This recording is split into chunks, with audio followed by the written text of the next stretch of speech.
कहाँ से जी पापा साजी चला ले डालाए ताने के बेरिया। कहाँ में जी पापा लगले दुआरिया।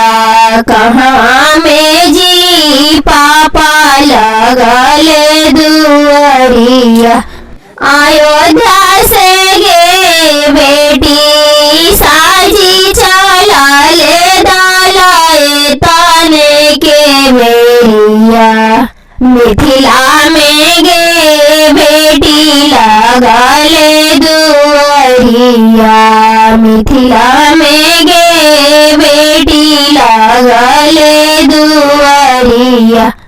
काहे लागी जी पापा हमके पढ़वला डालाए ताने के बेरिया। काहे लागी जी पापा कैला हल दुलारावा। काहे लागी जी पापा कैला हल दुलारावा। बेटा जानी गे बेटी तुहकी पढ़वली डालाए ताने के बेरिया।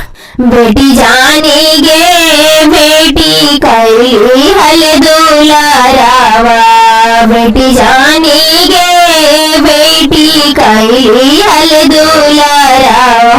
बहिया पकड़ के जी पापा कोई डाली दिहता डालाए ताने की बेरिया। छूट जाती जी पापा जीवा के जंजलावा। छूट जाती जी पापा जीवा के जंजलावा।